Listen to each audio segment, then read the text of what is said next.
فيها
الحمد لله الذي جمعنا وإياكم في هذا المجلس.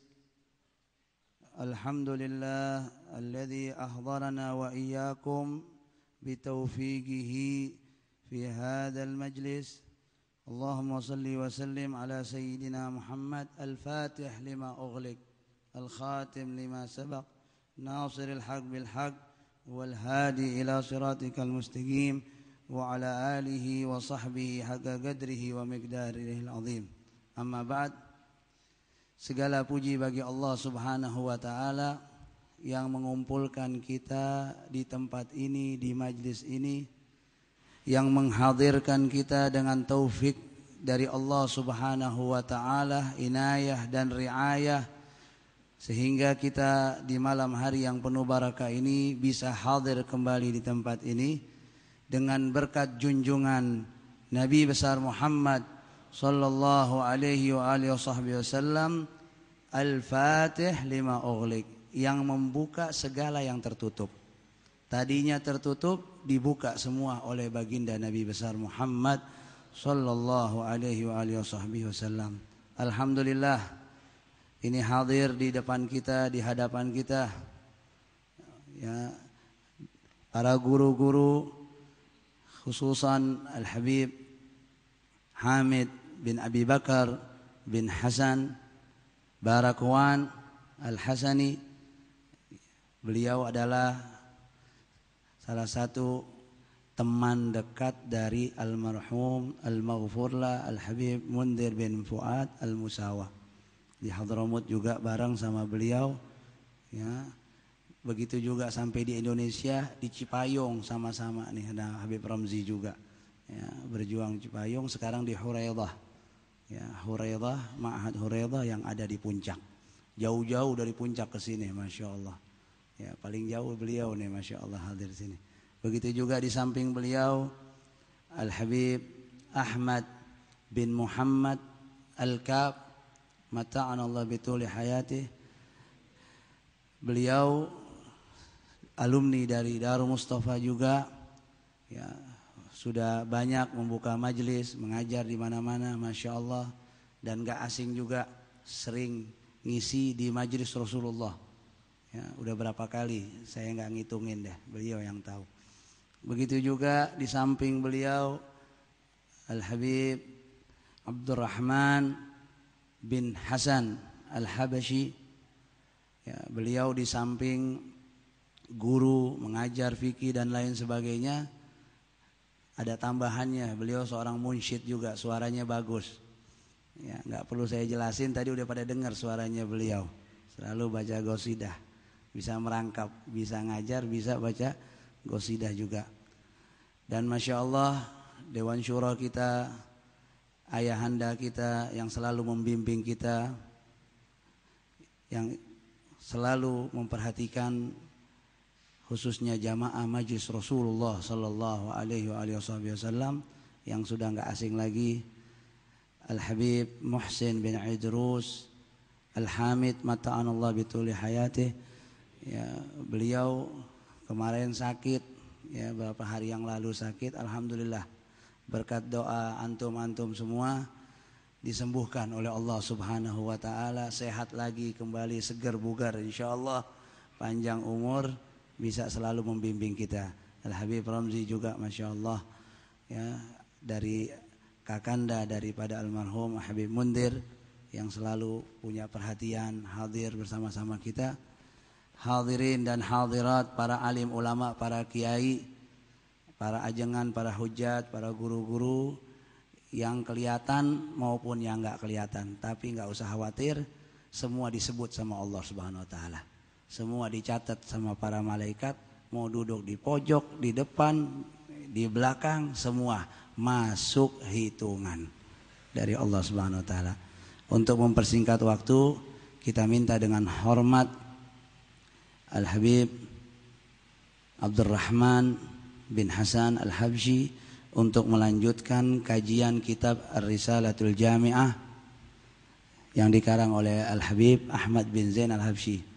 Ya, kakeknya beliau juga nih, termasuk kakeknya beliau. Nah, ini yang ngajar langsung cucunya nih, Masya Allah. Yang ngajar langsung cucunya. Ya, mari sama-sama kita dengarkan dengan hikmat, ya, dengan penuh perhatian, kita buka pintu hati kita, kita niat yang banyak, ya, niat-niat yang salehah supaya ilmu itu bisa kita amalkan, ya, dan kita praktekkan dan diterima oleh Allah Subhanahu wa taala. Fa alaihi falyatafaddal mashkura. Fadhal.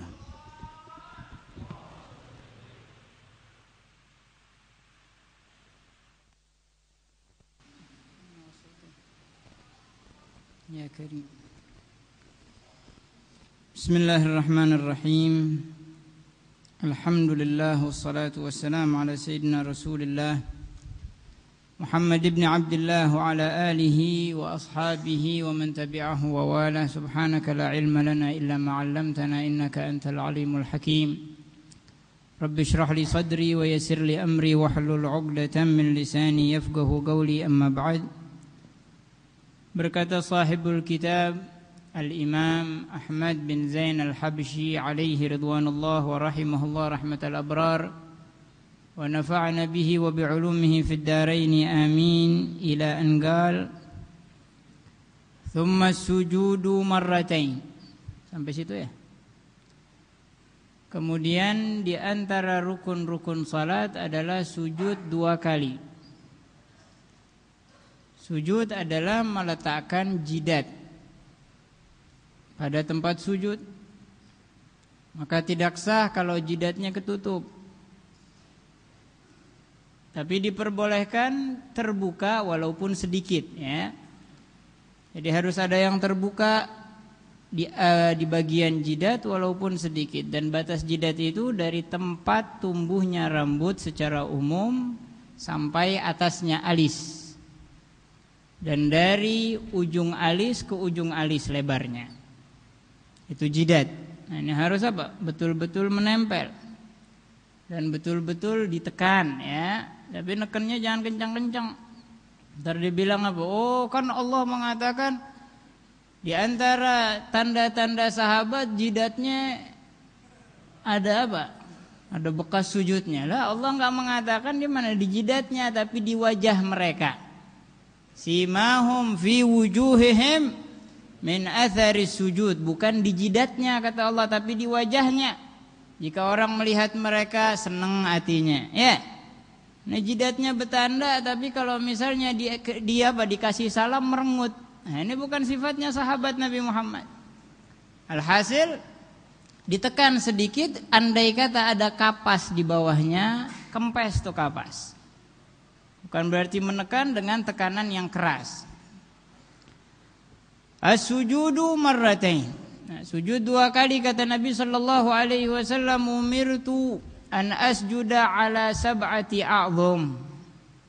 Aku diperintahkan oleh Allah Subhanahu wa taala untuk sujud dengan 7 anggota. Yang pertama al-jabhatu. Pertama kata Nabi Muhammad sambil mengisyaratkan ke jidatnya. Al-jabhatu, jidat.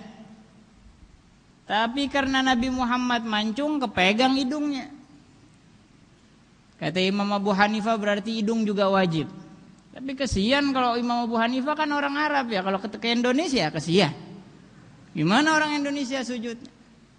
Tapi menurut mazhab kita Imam Syafi'i alaihi ridwanullah, beliau mengatakan al-jabha yaitu jidat aja, nempelin hidung sunnah. Kemudian 2 telapak tangan. Yang kedua dan ketiga 2 telapak tangan. Walaupun hanya sebagian, walaupun hanya ujung jari pegang begini, enggak apa-apa. Tapi intinya dua-duanya harus apa? Meletakkan kedua telapak tangan saat sujud. Enggak boleh dibalik.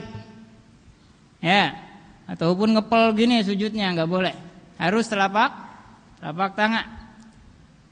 Ar-rukbatani, kemudian 2 dengkul, berarti 4 dan kelima.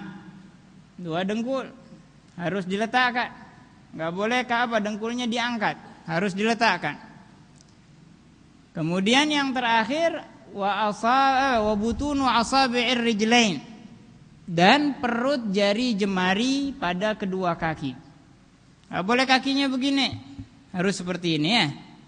Walaupun hanya 1 jari, walaupun jempolnya doang, enggak apa-apa. Enggak harus semuanya. Semampunya, yang penting apa? Ditekuk. Jangan sujud begini. Walaupun ada pendapat-pendapat yang memperbolehkan, tapi bukan tempatnya kita bahas panjang-panjang ya. Ntar paham kagak, bingung iya ya. Baik. Jadi sujud harus apa? Menekuk perut jari kaki. Kemudian sunnah bagi laki-laki untuk apa? Melebarkan. Nah, pertama apa? Jidat afdalnya kena semua, ya, ditekan sekenanya. Jangan ketutup rambut, jangan ketutup kufia. Nanti ada di kitab Safinatun Najah syarat-syarat sujud. Kemudian telapak tangan kita sunnahnya dirapetin saat sujud. Jangan begini, jangan mekar, tapi rapat. Dan sunnah menghadapkan ke arah kiblat. Walhasil masalah telapak tangan ini kapan kita renggangin, kapan kita rapetin? Setelah i'tidal, ya, perbuatan yang dilakukan setelah i'tidal disunnahkan dirapetin. Saat sujud rapat, saat duduk di antara 2 sujud rapat, saat sujud kedua rapat, saat tahiyat rapat. Setelah tahiyat pertama, dari berdiri sampai i'tidal sunnahnya terbuka. Ya, saat berdiri, saat Saat baca Fatihah terbuka. Kemudian saat ruku megang dengkul terbuka. Saat i'tidal terbuka. Saat sujud rapat lagi. Paham? Ada minas sunnah. Kalau pria dan wanita jidatnya harus terbuka. Kalau pria tangannya wajib, boleh bukan wajib ya, boleh terbuka. Wanita juga boleh. Telapak tangan. Adapun dengkul keduanya harus tertutup, baik laki-laki ataupun perempuan. Adapun telapak kaki, laki-laki boleh terbuka, wanita wajib tertutup. Nah, nanti kalau sujudnya anak laki direnggangin. Ya, tapi jangan sampai kayak push up. Ada orang kayak sujud hampir kayak push up. Jauh banget. Jangan. Sederhana aja. Jangan terlalu dipaksain, jangan sampai kelihatan sholat kita tuh tegang. Santai, ya. Kata sahabat, seakan-akan kalau Nabi Muhammad itu sujud, kalau ada kucing lewat bisa lewat, direnggangin, dan meletakkan telapak tangan di bawah pundak. Andai kata ada sesuatu yang jatuh dari pundak kita, jatuh ke telapak tangan. Kemudian dilebarin sikunya dilebarin. Dengkulnya antara dengkul ke dengkul, antara kaki ke kaki nggak lebih dari sejengkal. Dengan jengkalnya masing-masing. Jangan terlalu lebar, jangan dirapetin. Itu laki. Kalau anak perempuan kebaliknya dirapetin. Ya, tangannya sikunya merapat ke perutnya. Kemudian kakinya dirapetin.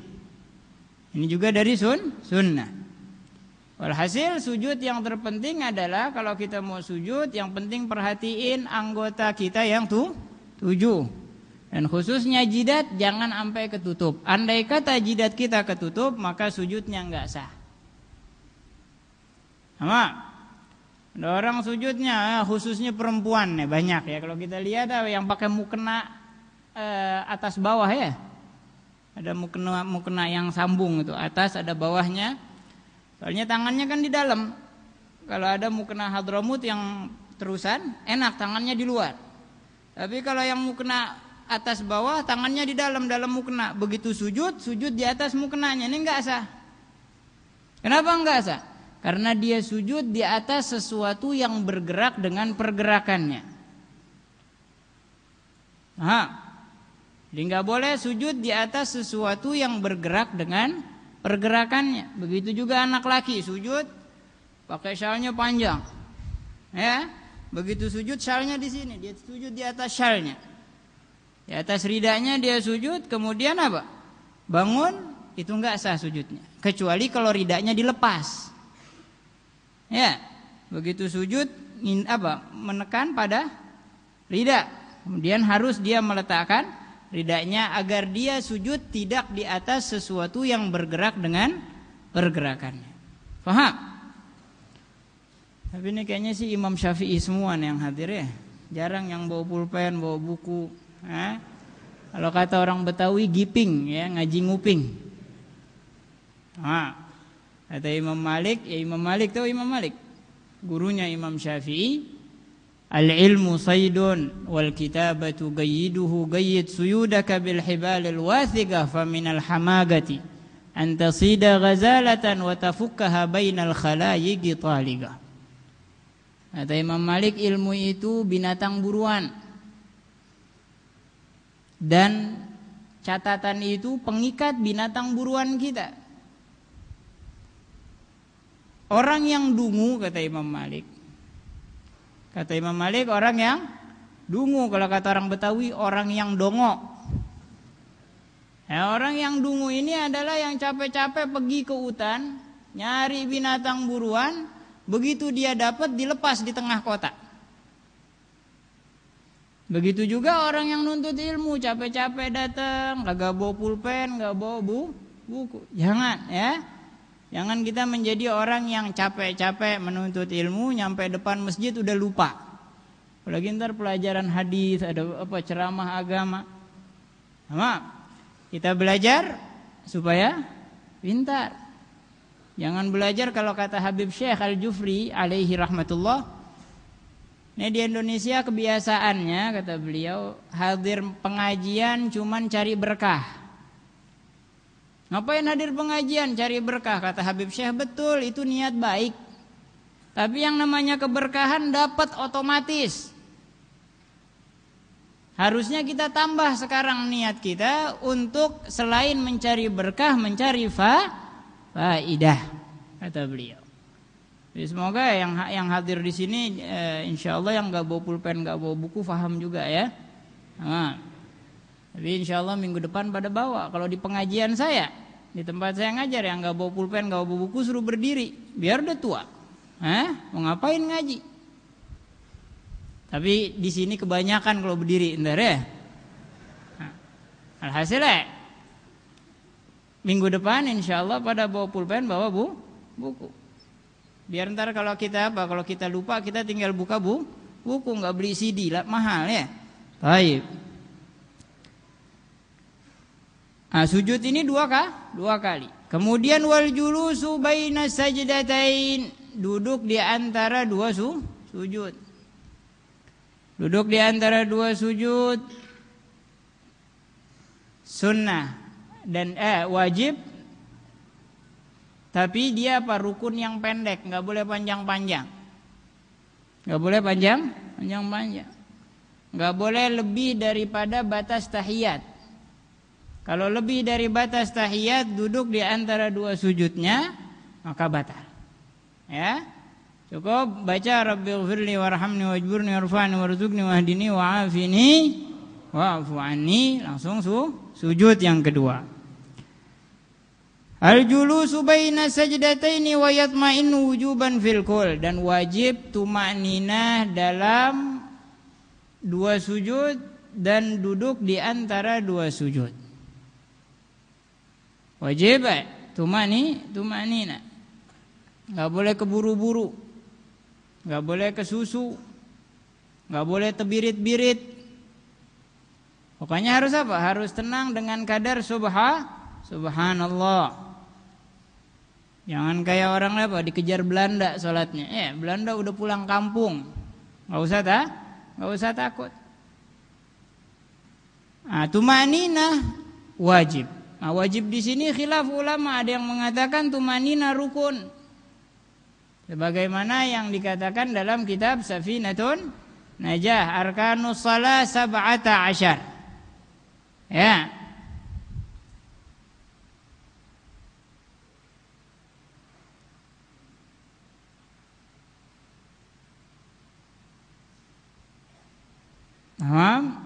Di Safinatun Najah 17 dimasukkan tumanina rukun sendiri. Bahkan dijadikan 4 ya. Tumanina adalah rukun di ruku, rukun pada i'tidal, rukun pada sujud, dan rukun di antara dua sujud. Di kitab yang lain dikatakan bahwa rukun salat ada 14, dijadikan tumaninah yang 4 itu dijadikan satu. Ada juga yang mengatakan bahwa rukun salat 13, dan ini yang termasyhur di mazhab kita, yang mu'tamad di mazhab kita, sebagaimana dalam kitab Minhaj, di kitab-kitab seperti Muqaddimah Al-Hadramiyah dan yang lain-lainnya mengatakan 13. Menganggap bahwa tumanina adalah syarat pada ruku, sujud, i'tidal, dan duduk di antara dua sujud. Paham apa enggak? Paham. Jadi sujud harus benar. Nah, waktu turun ke sujud, ya kita mundur ke belakang. Waktu turun dari apa? I'tidal ke sujud, duluin dengkul baru tangan. Jangan tangan dulu baru dengkul. Ya, kata Sahibuz Zubad, wa nagru fis sujudi kal ghurabi wa jalsatul ig'a'i kal kilabi. Sujud jangan sampai kayak burung gagak lagi matok. Tapi dengkul dulu. Dengkul, tangan baru jidat. Kemudian duduk di antara dua sujudnya, jangan duduk ig'a. Tahu duduk ig'a? Kayak model anjing kalau duduk gimana? Itu duduk ig'a. Tapi ada ig'a yang sunnah. Ig'a yang sunnah dengan apa? Memposisikan kaki saat sujud. Tahu kaki saat sujud gimana? Kemudian kita duduk di atasnya. Ini juga ig'a sunnah. Ahlan wa sahlan Sayyid Abdul Rahman. Jalsatul ig'a ini makruh kecuali ig'a yang apa? Posisi kakinya seperti saat kita sujud, kemudian duduk di atas tumit. Nah, ini boleh, sunnah. Tapi afdalnya lagi kita julusnya apa? Duduk dengan merebahkan telapak kaki kiri kita dan duduk di atasnya. Kemudian mengangkat kaki kanan seperti halnya saat sujud. Semoga talim yang ringkas ini dapat memberikan kefahaman kepada kita. Semoga kita dapat mengamalkan ibadah kepada Allah sesuai aturan dari An-Nabi sallallahu alaihi wasallam dan mengikuti keterangan ulama kita. Semoga Allah Subhanahu wa taala yu'allimna ma jahilna wa yarzuqna al-amal bima 'alimna wa anna Allah yatubu 'alaina wa 'alaikum taubatan nasuha yuzakkina min ba'daha qalban wa jisman wa ruha. Wa sallallahu ala sayyidina Muhammad wa ala alihi washabihi wasallam. Alhamdulillahirabbil alamin. Masyaallah. Udah kita dengarkan sama-sama pembahasan tentang rukun salat. Ya, sedikit lagi mau selesai tentang rukun salat. Nanti kita harapkan di akhir pertemuan tentang rukun salat biar Habib Abdurrahman nanti dipraktekin salah satu dari jamaah, biar contohin nanti di shooting biar pada lihat semuanya. Saya ingat dulu Abu Farid, Syekh Ba'udhan, Syekh Muhammad Ba'udhan diterim itu ngajar anak kuliah. Padahal beliau ngajar di universitas, beliau nyontohin di atas meja, nyontohin tentang sholat. Begini sholat, supaya sholat kalian ada sanatnya. Sebagaimana Rasulullah SAW bersabda, "Shollu kama ra'aitumuni usolli." Jadi sholatnya pakai sanat dari guru. Dari mana ente tahu sholat ruku begini? Oh belajar dulu, pernah ingat diajarin sama guru kayak gitu. Ya. Masya Allah, ini malam kedatangan tamu kita dari Hadramut, yaitu Syekh Abdurrahman Ba'abbad. Beliau adalah salah satu murid Al-Habib Umar bin Muhammad bin Salim bin Hafid yang senior. Dan dakwanya sudah Masya Allah keliling dunia. Ke Afrika kemana, Masya Allah. Ke Eropa sudah kemana-mana beliau keliling. Saya sendiri gak nyangka nih, kaget nih malam beliau datang mendadak. Ini yang dikatakan faja'atul khair, dadakan yang baik, yang bagus. Ya, maka kita sebelum nanti dibacakan hadis, atau mungkin beliau baru nyampe, biar ngasok dikit, kita minta Al-Habib Ahmad bin Muhammad Al-Kab untuk melanjutkan hadis yang ke-18. Fa'alaihi falyatafaddal mashkura.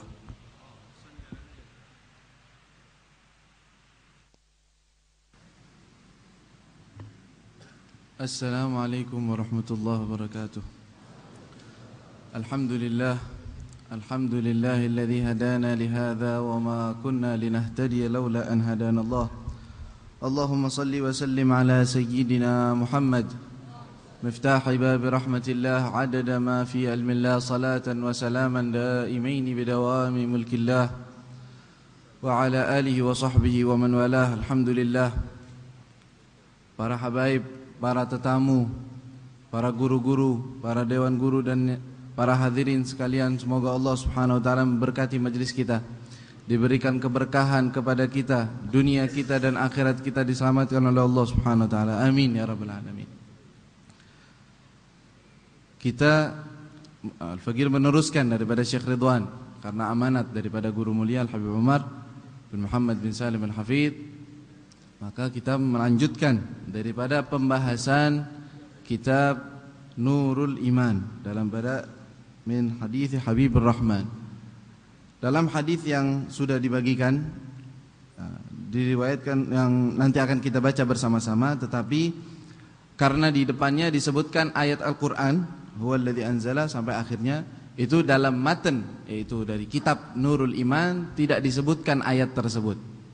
Jadi kita membaca bareng langsung saja an Aisyah radhiyallahu anha qala Rasulullah SAW. Kita lanjutkan langsung ke sabda Nabi sallallahu alaihi wasallam. Bismillahirrahmanirrahim. An Aisyah radhiyallahu ta'ala anha qalat qala Rasulullah sallallahu alaihi wasallam idza ra'aitum alladhina yattabi'una ma tashabaha minhu ya'ni al-Qur'an fa ulaika alladhina sammallahu fahdharuhum. Rawahul Bukhari wa Muslim. Hadis yang diriwayatkan oleh Sayyidatuna Aisyah radhiyallahu taala anha ummul mukminin. Sedikit kita mengulas daripada riwayat daripada Sayyidatuna Aisyah radhiyallahu taala anha, karena paling pertama ataupun baru pertama kali dalam kitab Nur Iman ini kita bertemu riwayat yang diriwayatkan oleh Sayyidatuna Aisyah radhiyallahu anha. Sudah kita ketahui bahwa Sayyidatuna Aisyah ummul mukminin, istri baginda Rasulullah sallallahu alaihi wasallam, adalah istri yang mulia, wanita yang paling mulia, bahkan yang tercinta di sisi Nabi Muhammad SAW setelah Sayyidatuna Khadijatul Kubra. Setelah Sayyidatuna Khadijah, tidak ada istri yang paling dicintai di sisi Nabi Muhammad SAW seperti Sayyidatuna Aisyah. Beliau ini anak daripada Sayyiduna Abu Bakar Siddiq radhiyallahu taala anhu. Makanya dinamakan As-Siddiqah bintas Siddiq. Siddiqah bintas Siddiq, yaitu ayahandanya juga adalah As-Siddiq. Beliau ini Sayyidatuna Aisyah tidak pernah merasakan mengetahui tentang kekafiran. Karena apa? Karena beliau ini dinikahi, akad nikah oleh Rasul sallallahu alaihi wasallam dalam usia 6 atau 7 tahun. Riwayat yang paling banyak adalah 6 tahun. Diakad nikah. Diakad saja masih Rasulullah di kota Mekah, belum hijrah. Dan Rasulullah berkumpul, yaitu tinggal bersama Nabi Muhammad SAW setelah hijrahnya Nabi Muhammad dalam usia 9, dalam riwayat-riwayat yang lain 9 tahun kalau nggak salah. Dan meninggal Sayyidina Rasul sallallahu alaihi wasallam usia daripada Sayyidatuna Aisyah sekitar 18 tahun. Meninggal masih muda Sayyidatuna Aisyah radhiyallahu anha. Tetapi seperti sebagaimana kita ketahui bahwa istri baginda Rasul sallallahu alaihi wasallam semuanya yang hidup setelah Nabi, itu 9 istri yang masih hidup setelah beliau sallallahu alaihi wasallam wafat, itu dilarang, diharamkan untuk dinikahi oleh siapapun.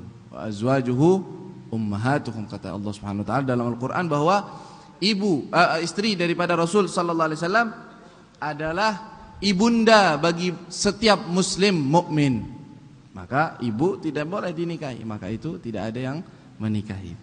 Dan termasuk Sayyidatuna Aisyah berumur panjang sampai beliau di riwayat yang paling mu'tamad yaitu meninggalnya dalam usia 65 tahun. Usia 65 tahun. Maka itu banyak daripada riwayat hadis yang diriwayatkan oleh Sayyidatuna Aisyah lebih daripada 1000. Di atas 1000 riwayatnya yang diriwayatkan oleh Sayyidatuna Aisyah. Kenapa? Karena beliau berumur panjang.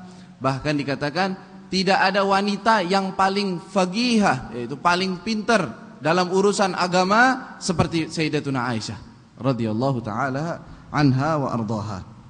Dan sebagaimana kita ketahui juga bahwa Sayyiduna Rasul sallallahu alaihi wasallam meninggal dunia dalam waktu jatahnya Sayyidatuna Aisyah, dalam waktunya. Maksudnya beliau bergilir ya. Istri Rasul sallallahu alaihi wasallam 9 bergilir. Waktu itu meninggalnya dalam gilirannya Sayyidatuna Aisyah. Bahkan bukan seperti itu saja, meninggalnya di atas pangkuan Sayyidatuna Aisyah radhiyallahu anha. Enggak cukup begitu, beliau membanggakan, yaitu paling terakhir daripada Rasulullah wafat adalah ludahku bercampur dengan ludahnya Rasul sallallahu alaihi wasallam, yaitu sewaktu Rasulullah meminta siwak. Ketika mau meninggal Rasulullah meminta siwak, maka Sayyidatuna Aisyah membasahi siwaknya dengan ludahnya, dengan mulutnya. Sallallahu alaihi sayyidina Muhammad wa radhiyallahu taala an ummina Sayyidatuna Aisyah radhiyallahu anha. Dalam hadis ini kita seperti yang dalam tulisan kita, yaitu ada ayat Al-Qur'annya dulu. Karena apa? Karena bersangkut paut dengan hadis tersebut. Sabda Rasulullah sallallahu alaihi wasallam, "Idza ra'aitumul ladzina yattabi'una", apabila kalian melihat atau menyaksikan atau melihat orang-orang yang mengikuti. Maksud di sini mengikuti adalah mencari-cari. Ya, mencari-cari. Carinya tahu, pengennya yang itu aja yang dicari-cari. Apa? Ma tasyabaha minhu, apa-apa yang tidak jelas. Tasyabah artinya sesuatu yang enggak jelas maknanya. Minhu ya'nil Qur'an, maksudnya minhu dari Al-Qur'an. Sebagaimana firman Allah Subhanahu wa taala, nanti kita akan ulas insyaallah ringkas. Faulaika alladzina sammallah, maka mereka orang-orang yang mencari-cari sesuatu yang tidak jelas tersebut, itu adalah orang-orang yang Allah sudah tunjukkan ciri-cirinya dalam Al-Qur'an. Maka apa yang Rasulullah tunjukkan kepada kita? Fahdharuhum, jauhilah mereka. Jangan kalian dekat-dekat, apalagi mengikuti mereka, apalagi duduk bersama mereka. Jangan dekat-dekat bersama mereka penyakit. Siapakah mereka itu? Bagaimana ciri mereka? Allah Subhanahu wa taala berfirman, "Huwallazi anzala 'alaikal kitab minhu ayatun muhkamat." Dialah Allah yang menurunkan kepadamu wahai Muhammad, Nabi kita Muhammad, ayat Alkitab, Al-Quran. Minhu termasuk di dalam Al-Quran ayatun muhkamat. Ayat-ayat yang dianggap ayat-ayat pokok daripada Al-Quran. Ya, itu yang perlu kita pahami, yang perlu kita pelajari, yang perlu kita hayati. Terus wa ukharu mutasyabihat, dan sebagian daripada ayat-ayatnya mutasyabihat. Ada bau atau terlihat tidak jelasnya, tidak diketahui dengan sekali baca atau sekali kita lihat. Maksudnya apa? Kenapa dalam Al-Quran ada ayat seperti itu? Itu hikmah dari Allah Subhanahu wa taala menguji orang-orang yang beriman. Ya, kalau semuanya jelas, sudah jelas semuanya, udah begitulah. Tapi Allah mau menurunkan ayat, sebagian ayat Allah jadikan muhkamat, yang perlu kalian cari, yang perlu kalian pelajari. Tetapi sebagian ayat yang lain Allah jadikan mutasyabihat, tidak jelas. Arti daripada mutasyabihat, ulama mengatakan banyak daripada pendapat. Ada yang bilang awal-awal surat seperti Alif Lam Mim. Itu kan kita tidak tahu apa arti dan maksud yang Allah tunjukkan. Ya, itu sebagian sudah dijelaskan. Tetapi yang lebih dekat daripada makna itu orang-orang yang mencari ayat-ayat yang ada sangkut pautnya dengan zatnya Allah Subhanahu wa taala. Yang sepertinya menggambarkan ayat-ayat tersebut sepertinya Allah memerlukan tempat. Allah memerlukan anggota tubuh. Kan ada ayat-ayat yang seperti itu, ya. Yadullahi mabsutah, bal yadahu mabsutatan. Kedua tangannya Allah membentang terus, memberikan kepada orang-orang yang mau diberikan oleh Allah. Apa arti ayat seperti ini? Nah, orang yang di hatinya penyakit, kata Allah SWT, fa'ammal ladzina fi qulubihim zayghun. Adapun orang-orang yang dalam hatinya penyakit, ya, ingin cari salah, apa? Fayattabi'una ma tasyabaha minhu. Maka mereka mencari-cari ayat yang tidak jelas seperti itu, ingin ditunjukkan terus, biar orang mengira Allah itu ada di suatu tempat, Allah itu memerlukan tempat. Tetapi yang kita ketahui bahwa Allah Subhanahu wa taala dalam firman Allah yang muhkamat, yaitu apa? Laisa kamitslihi syai'un huwas samiul basir. Laisa kamitslihi syai', tidak ada yang menyerupai Allah, tidak ada makhluk atau siapapun yang menyerupai zatnya Allah Subhanahu wa taala. Adapun kita makhluk butuh tempat. Kita kalau duduk di sini dianggap langit kita di atas kita. Langit yang di bawah kita. Perlu tempat, perlu ruangan. Makanya saya sering sekali memberikan contoh, apabila seseorang bingung terhadap permasalahan seperti ini, enggak usah bingung ente. Kita contohkan saja sesuatu yang melekat dari kita. Ya, jangan Allah Rabbul Alamin itu tidak tahu, maka kita nanti akan mengikuti orang-orang yang ahlul ilm. Yaquluna kullun min 'indi rabbina. Semua dari Allah. Kita percaya, kita iman, dan urusannya, pemahamannya di sisi Allah. Kita dekatkan daripada pemahaman, yaitu misalnya seperti yang namanya ruh kita. Ada yang ragu enggak kita punya ruh? Ada yang ragu di sini? Oh, saya nggak punya nyawa. Ruh itu maksudnya nyawa. Ada yang ragu nggak adanya nyawa? Ada di sini yang ragu? Kan nggak ada. Yakin? Di mana tempatnya? Ada orang dipotong tangannya, hidup. Potong kakinya, hidup. Kok ada yang bilang, oh di jantung. Ada yang diganti jantungnya, hidup. Oh Allah, ruhnya di mana tuh? Ruh aja yang menempel di kita nggak tahu. Tapi ini udah nempel di kita nggak ngerti. Apalagi kalau udah kelepas. Berarti ruh pun seperti makhluk. Ruh itu makhluk. Tetapi tempat itu bukan sesuatu yang cocok untuk dia. Bukan menempati sesuatu. Walaupun dia ditempati ruh, tempat jasad kita. Tetapi kita tidak tahu di mana posisi dia. Ini ruh. Apalagi makhluk-makhluk halus, jin dan selainnya. Kita tahu jin ada, malaikat ada. Bagaimana rupanya? Di mana mereka? Kok satu tempat bisa beribu-ribu? Ini berapa masjid bisa muat? Malaikat bisa double-doublenya. Bisa bahkan setiap dari rambut kita ada malaikatnya, bisa saja. Mereka gimana nih? Rapet dong. begitu. Kita malaikat aja kita nggak paham, apalagi zatnya Allah Subhanahu wa Ta'ala. Makanya taujih dari Rasul sallallahu alaihi wasallam memberikan kita pelajaran dan memberikan kepada kita bagaimana kita bertindak apabila engkau bertemu orang-orang. Nah, sebagian orang-orang mungkin berada di zaman kita. Pertama ketemu orang mengajari ilmu tauhid mengatakan apa? Ainallah. Di mana Allah? La haula wala quwwata illa billah. Sebagian ulama ada yang ditanya begitu. Ainallah ya Syekh. Katanya, ente datang ke sini, ente kehilangan Tuhanmu, terus sekarang mau nanya-nanya ana, cari-cari Tuhanmu di mana? Ainallah, Allah nggak perlu tempat. Siapa yang butuh tempat? Nggak perlu ditanya. Oh ada hadisnya. Ya Allah, kalau kita balik lagi ke hadisnya yang disebutkan Ainallah, ada banyak riwayat. Bahkan riwayat yang lain nggak ada sebutan Ainallah. Bahkan Nabi mengatakan, bagi orang yang bertanya itu, apakah dia beriman kepada Allah? Iya, dia beriman bahwa Allah tidak ada Tuhan selain Allah. Apakah dia beriman kepada Rasul? Iya, dia beriman. Maka dia adalah orang mukmin. Sudah cukup katanya. Riwayat yang lain dikatakan, wahai wanita, apakah engkau mengetahui siapa Tuhanmu? Katanya dia menunjuk ke langit. Menunjuk ke langit. Berarti apa artinya? Maksudnya Allah. Wah, udah menunjuk ke langit berarti berada di langit lah. Bukan begitu artinya. Bukan seperti itu cara memahami artinya. Ini apabila kita bertemu golongan yang seperti itu, jangan sekali-kali kita duduk bersama mereka. Jauh. Atas dasar apa kita menjauhi mereka? Bimbingan Rasulullah sallallahu alaihi wasallam dalam sabda beliau, "Fahdharuhum." Hati-hati kalian dari mereka. Jangan kalian dekat-dekat dari mereka, jangan sampai kalian mendengarkan omongan-omongan mereka. Kenapa? Omongan yang mereka bawakan akan menebar fitnah. Fitnah itu apa maksudnya? Kita jadi ragu, Allah tuh bagaimana ya? Allah tuh begini ya. Akhirnya pusing sendiri. Gara-gara siapa?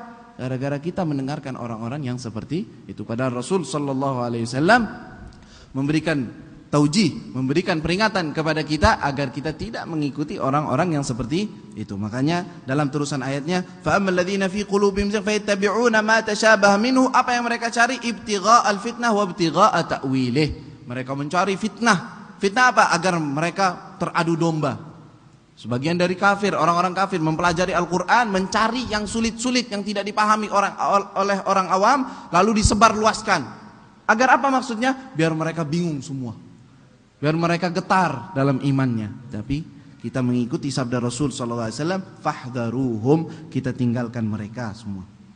Wa ma ya'lamu ta'wilu illallah warasikhuna fil ilm. Adapun orang-orang yang kokoh dalam ilmunya, mengetahui ilmu yang benar, maka yaquluna, mereka mengatakan amanna bihi, kita beriman dengan apa yang Allah turunkan, dari yang jelas dan tidak jelas, kita semua beriman. Amanna bihi kullun min indi rabbina, semuanya itu dari Allah Subhanahu wa taala. Yang ana faham, alhamdulillah, itu dia yang ana perlu ketahui, sedangkan yang sesuatu yang tidak jelas, yang tidak perlu kita ketahui, kita nggak ngerti, kita serahkan maknanya dan artinya kepada Allah Subhanahu wa taala. Wa ma yadzakkaru illa ulul albab, dan tidaklah orang bisa mengetahui atau mengingat kecuali orang-orang yang mempunyai akal, kata Allah Subhanahu wa taala. Orang yang mempunyai akal, ulul albab, itu sadar dan tahu apa yang Allah inginkan daripada perintah-perintahnya dan daripada larangannya. Semoga Allah Subhanahu wa taala memberkati kita dalam kesehari-harian kita mengikuti daripada wejangan Nabi Muhammad SAW. Apa yang beliau SAW sampaikan, apa yang beliau SAW larang, kita jauhi. Apa yang beliau suruh, kita disarankan, kita ikuti. Semoga Allah SWT menjadikan kita minal ladzina yattabi'una Rasul SAW ahsan ittiba'ah, kamilina fi mutaba'ati nabiyyika Muhammad SAW. Amin amin ya rabbal alamin. Wa sallallahu ala sayyidina Muhammad wa alihi wa sahbihi wasallam walhamdulillahi rabbil alamin. Ahsantum. Barakallahu fikum. Barusan kita dengarkan uraian-uraian mutiara-mutiara dari hadis Rasulullah sallallahu alaihi wasallam yang intinya ya untuk kita mengikuti apa yang ada di dalam Al-Qur'an melalui tuntunan ajaran baginda Rasulullah sallallahu alaihi wasallam. Jangan sampai kita menjadi mujassimat, ya, orang menganggap bahwasanya ya Allah Subhanahu wa taala seperti makhluknya. Laisa kamitslihi syai'un, enggak ada yang menyerupai Allah Subhanahu wa taala. Mau baik itu yang disebutkan tangan, mata, apa semuanya enggak sesuai apa yang kita pikirkan, ya. Ini masih ada waktu, kita minta Al-Habib Hamid bin Abi Bakar Barakwan untuk mengisi walaupun 5 menit kata beliau.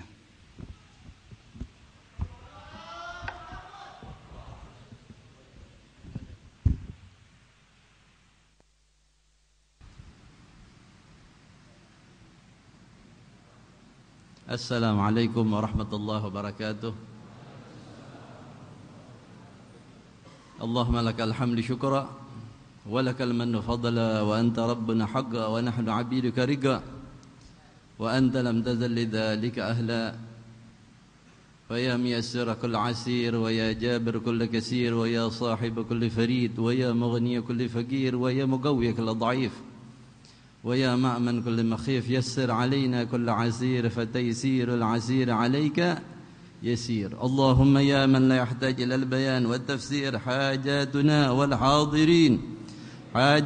والحاضرين إليك كثير وأنت عالم بها وخبير اللهم صل وسلم على سيدنا محمد نورك الساري ومددك الجاري وجمعنا به في كل أطوارنا وعلى آله وصحبه نور اللهم يا نور صل على عبدك النور ونورنا به اللهم يا نور صل على عبدك النور ونورنا به اللهم يا طيب صل على عبدك الطيب وطيبنا به اللهم يا جميل صل على عبدك الجميل وجملنا به في الدنيا والآخرة أما بعد. Para habaib al-muhtaramin wal masyayikh wal asatidhah, para hadirin hadirat rahimakumullah. Saya tidak panjang-panjang berhubung kedatangan kita malam ini daripada tatamu agung yang mulia Syekh Abdurrahman bin Abdullah bin Muhammad Ba'abad yang insyaallah nanti akan menjadi miskil khitam. Saya hanya ingin menggarisbawahi daripada apa yang disampaikan daripada guru-guru sebelum saya, Al-Habib Abdurrahman bin Hasan Al-Habashi Al-Habib Ahmad bin Muhammad Al-Kaf, daripada penyampaian ilmu-ilmu fikih syariat yang diajarkan baginda Nabi Muhammad sallallahu alaihi wasallam. Bagaimana tata cara kita rukuk, bagaimana i'tidal kita, bagaimana sujud kita, karena semua itu adalah merupakan keharusan bagi kita sebagai hamba-hamba Allah untuk bagaimana beribadah kepada Allah dengan benar. Bagaimana ibadah kita semakin mendekati daripada ibadah yang diajarkan Nabi Muhammad sallallahu alaihi wasallam, yang mana beliau menyuruh kepada kita umatnya, sallu kama raaitumuni usalli, salatlah kalian sebagaimana kalian melihat saya salat.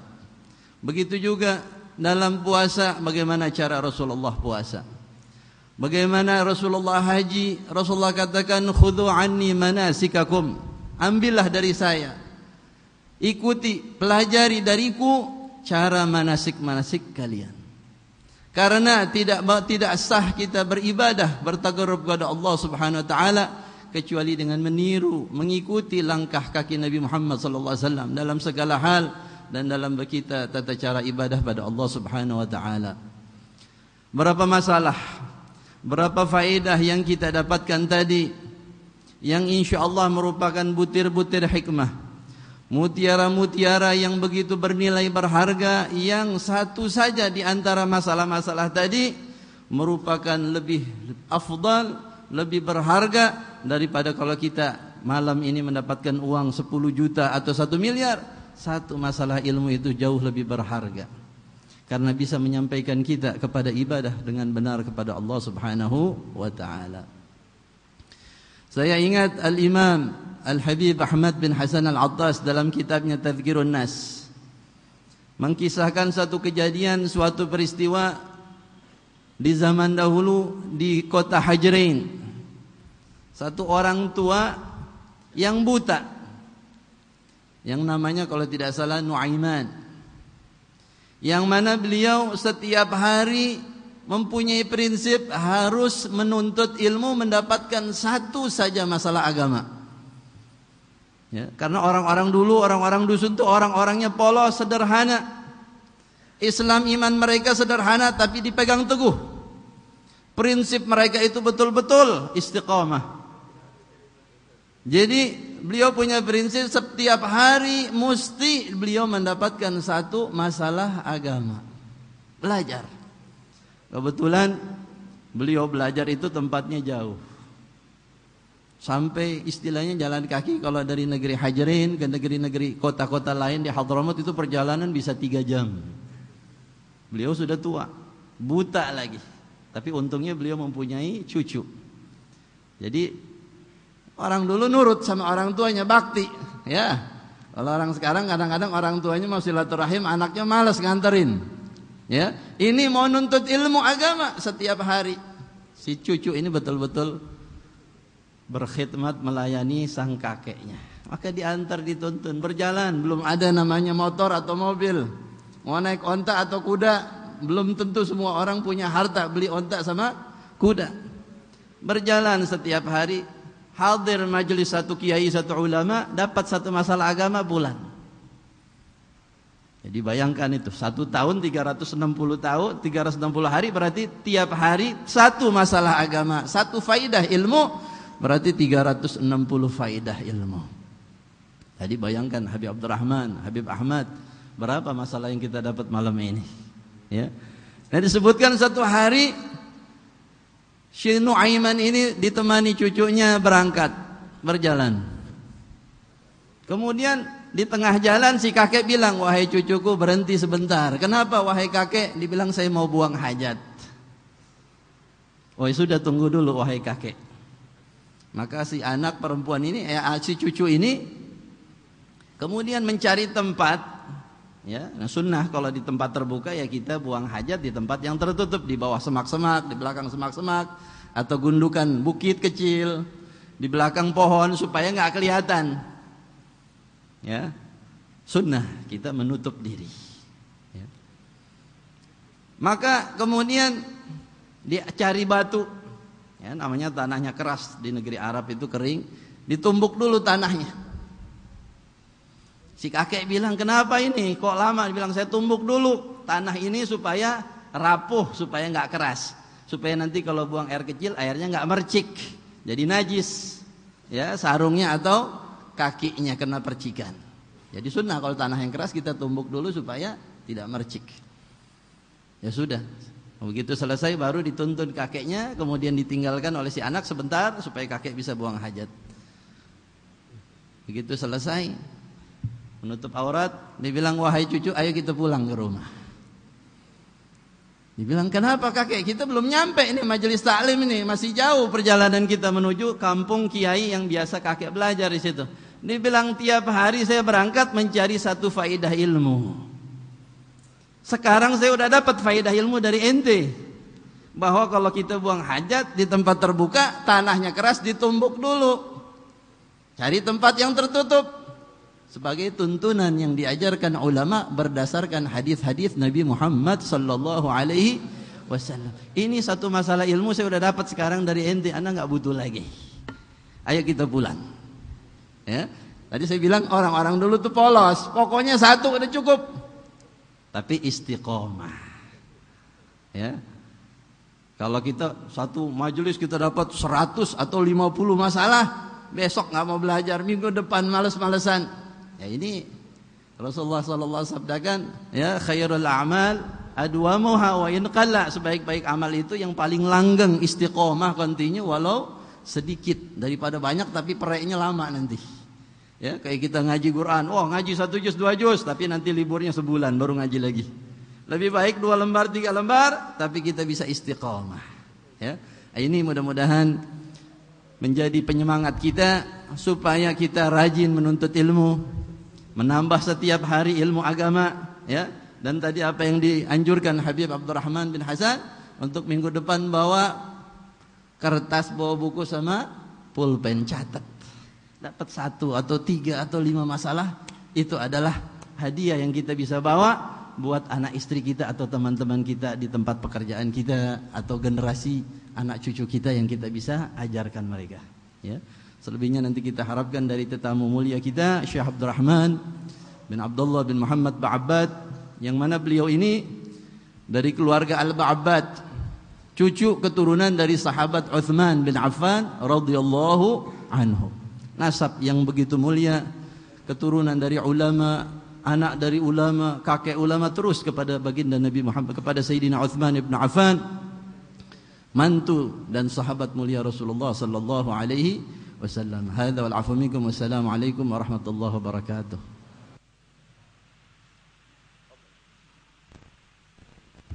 Ahsantum. Masya Allah, barakallah.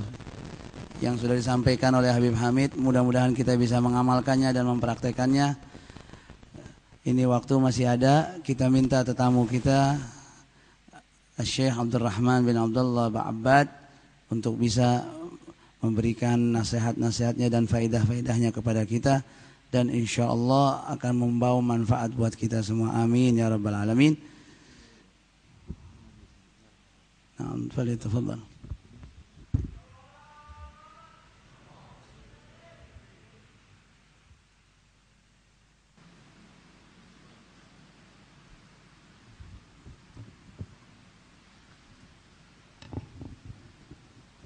الحمد لله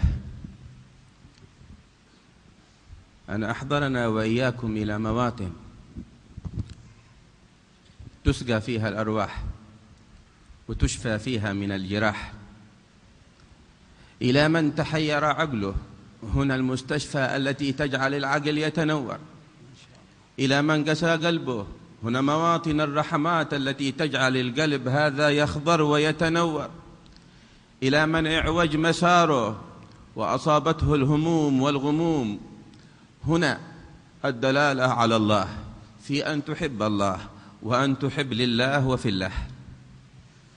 Segala puji bagi Allah Subhanahu wa taala yang telah menghadirkan kita di tempat ini, yang mana di tempat ini akan mengobati segala penyakit hati kita. Segala luka akan terobati. Hati yang keras menjadi lunak dengan hadir di majlis seperti ini.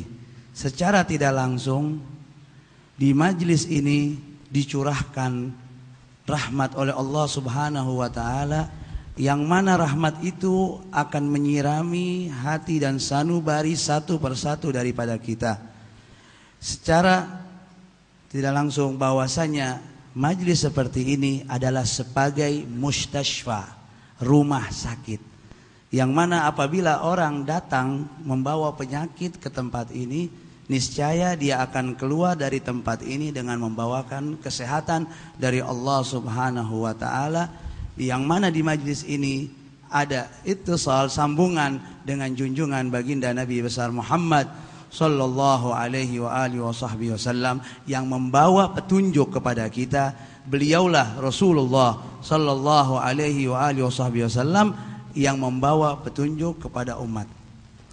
فاعرفوا شرف الأمر الذي أنتم عليه والحظوا بعين قلوبكم إلى الرحمات الهاطلة التي تقتسم في نزولها معكم من خلقهم الله واصطفاهم من الملائكة.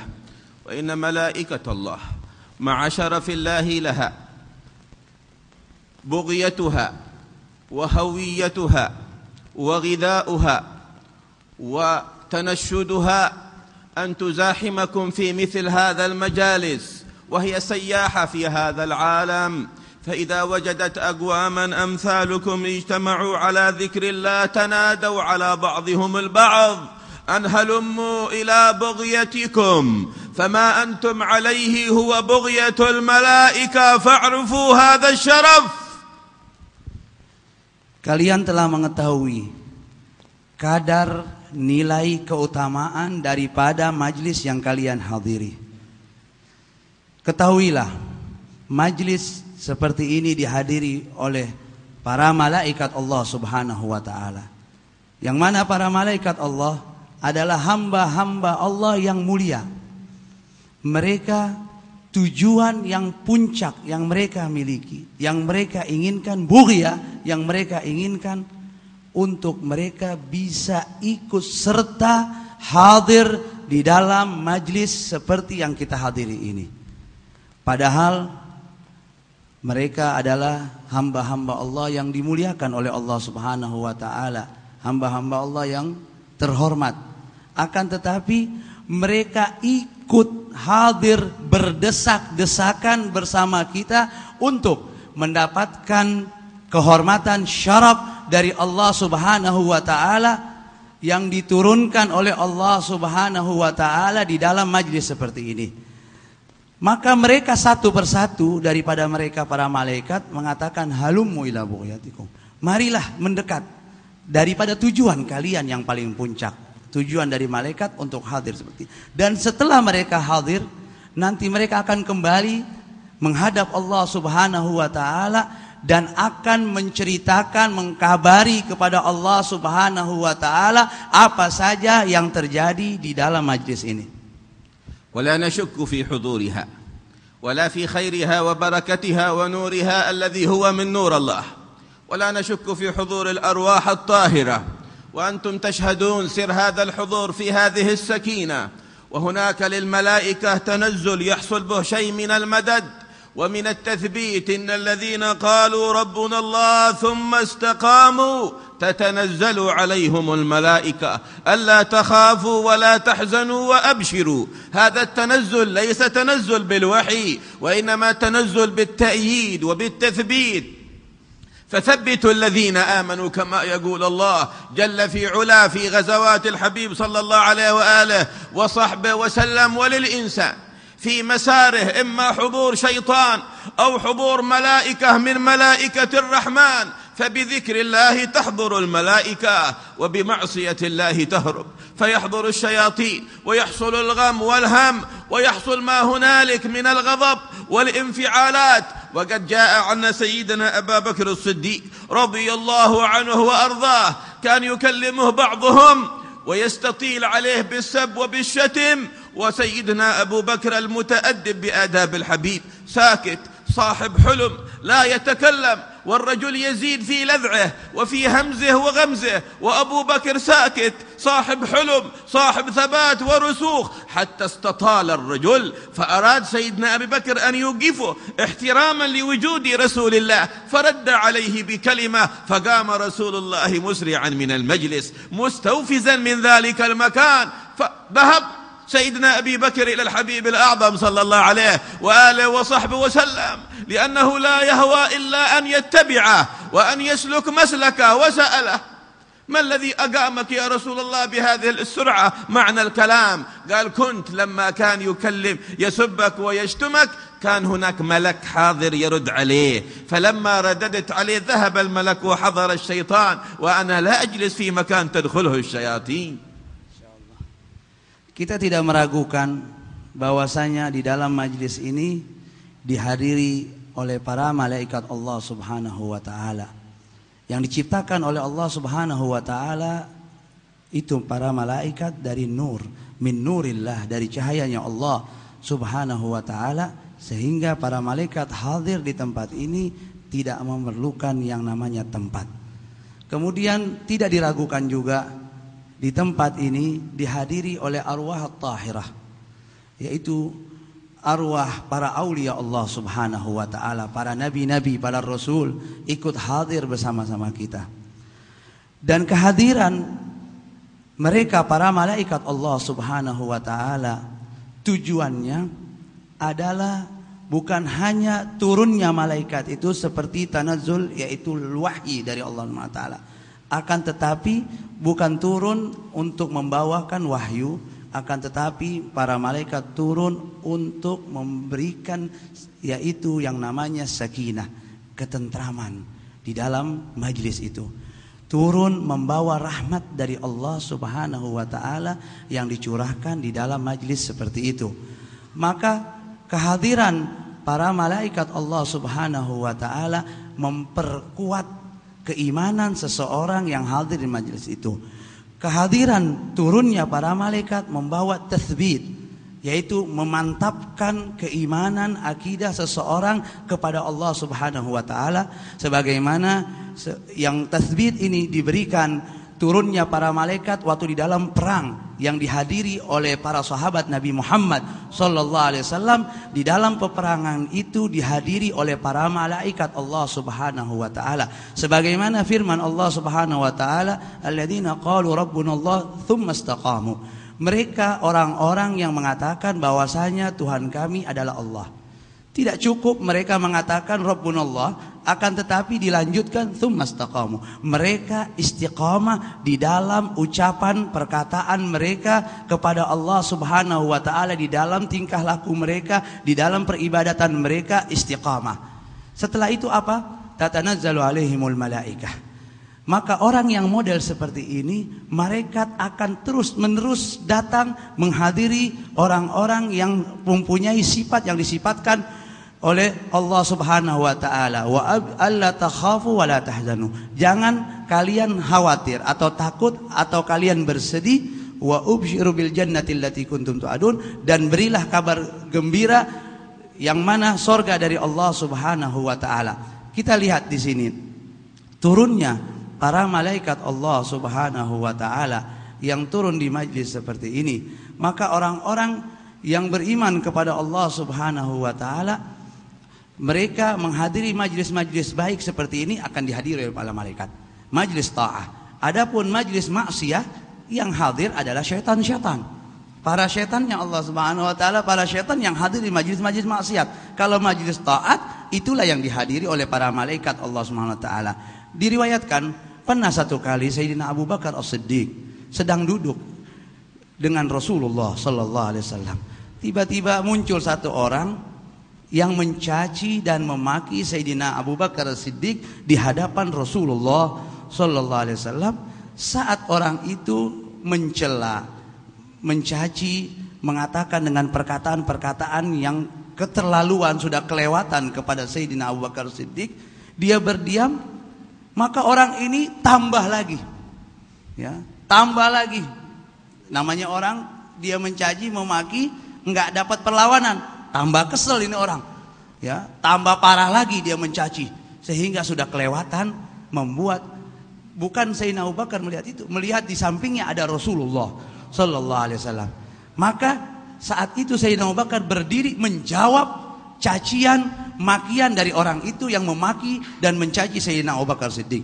Tatkala waktu Sayyidina Abu Bakar menjawab cacian dan makian dari orang itu atau mengeles daripada ucapan orang itu, maka detik itu pun spontanitas Rasulullah sallallahu alaihi wasallam bangun dari majelis itu meninggalkan Sayyidina Abu Bakar Siddiq. Kejadian hal itu diperhatikan oleh Sayyidina Abu Bakar Siddiq, kok tadi Rasulullah duduk bersama aku, tiba-tiba tatkala aku menjawab ya perkataan ucapan orang ini, tiba-tiba Rasulullah meninggalkan majlis. Maka dikejar oleh Sayyidina Abu Bakar Siddiq. Bertanya sahabat Rasulullah SAW, yang mana kita tahu ini Sayyidina Abu Bakar terkenal sahabat yang agung, sahabat yang jalil, sahabat yang terkenal kesabarannya, dari akhlaknya, daripada budi pekertinya yang mulia. Akan tetapi tatkala sudah kelewatan orang ini tidak kuat juga menahan, sehingga dia menjawab. Rasulullah meninggalkan. Dia tanya sama Rasulullah, ya Rasulullah, apa gerangan? Dari tadi awal engkau tidak bangun dari majlis, engkau diam.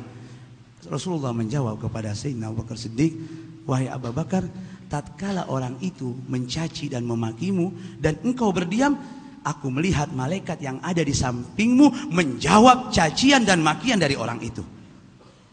Makin dia itu, malaikat yang menjawab. Tidak perlu engkau menjawab.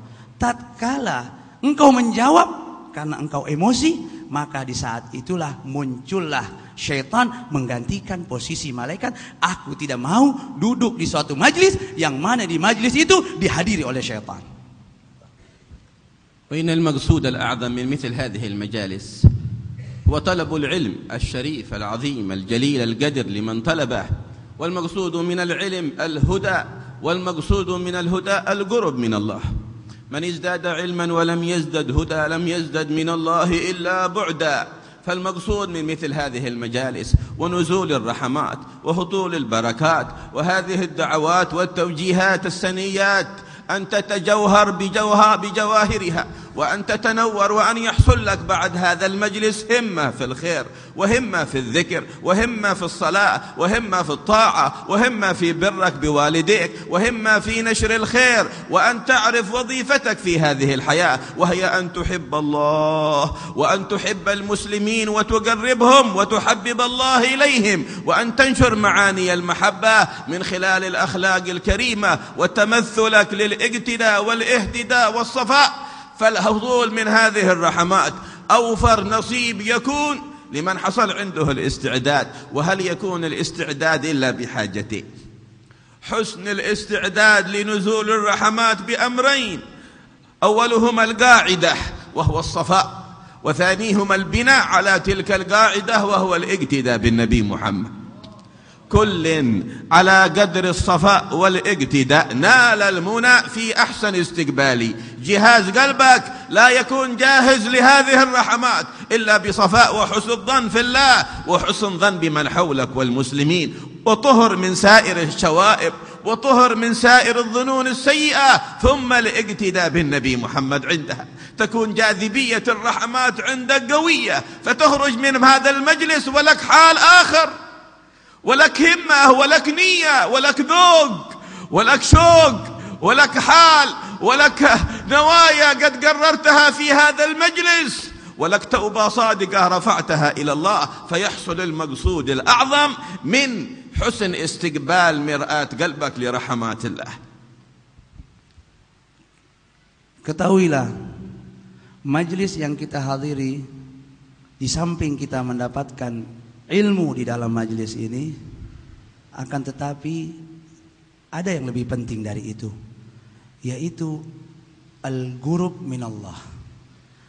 Bagaimana kita bisa mendekatkan diri kita kepada Allah Subhanahu wa taala, atau menjadi orang yang dekat dengan Allah Subhanahu wa taala. Sebagaimana disabdakan oleh baginda Nabi besar Muhammad sallallahu alaihi wasallam, "Man izdada ilman wa lam yazdad hudan lam yazdad minallahi bu'dah illa bu'dah."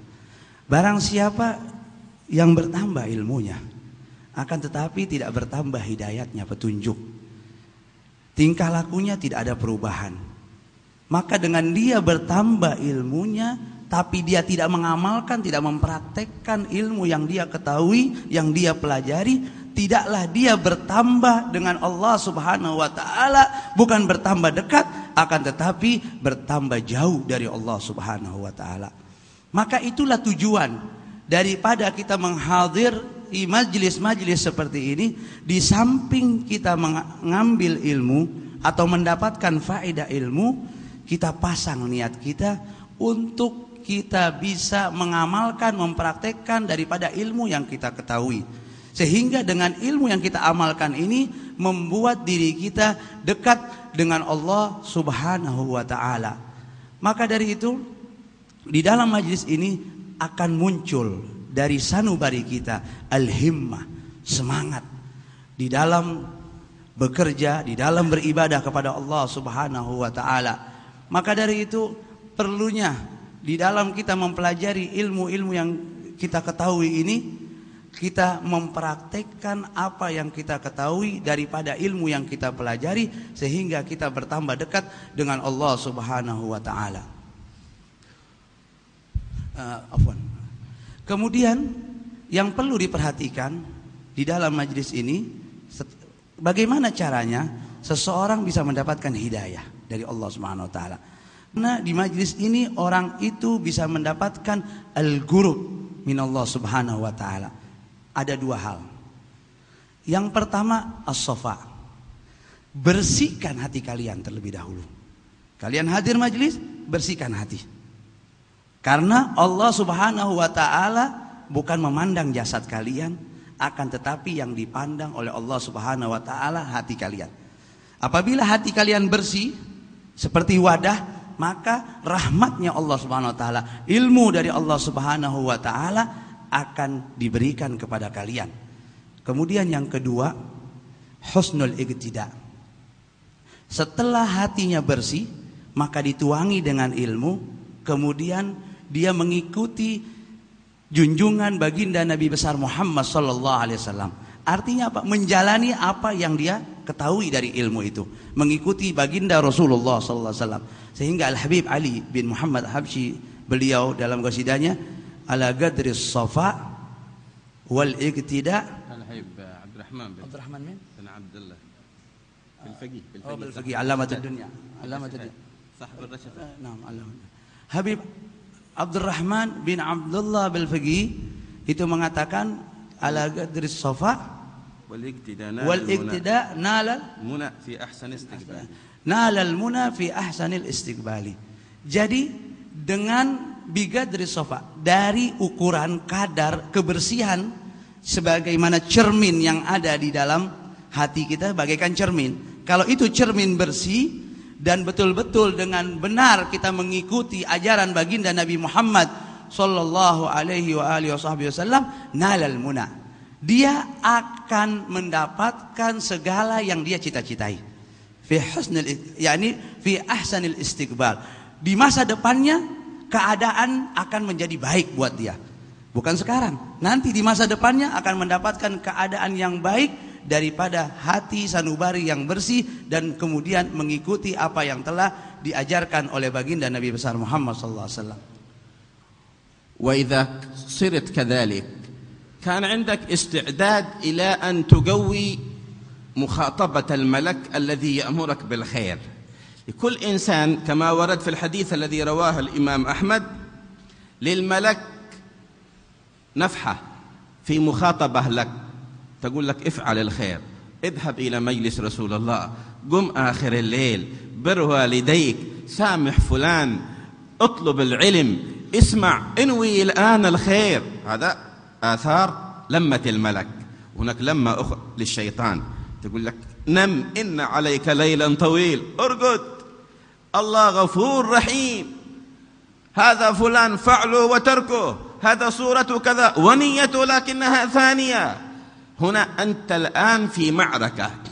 إذا عرفت في هذه الحياة أن معركتك مع عدو واحد، الله قال فيه إن الشيطان لكم عدو فاتخذوه عدوة، نجحت. وإذا عرفت أو حال بينك الشيطان وبين هذا المعرفة وجعل أعداءك الناس، أخطأت الطريق ولم تعرف حقيقة العدو، وصار بينك وبين الناس شيء من التحاسر والتباغض، ولم تدرك حقيقتك في واقعك أنك طبيب في أن تعالج أمراض الناس، وصرت تزيد الأمراض مرض، لأنك لم تتجاوزهم إلى العدو الحقيقي الذي جعلهم هكذا يحسدون أو جعلهم هكذا يعصون.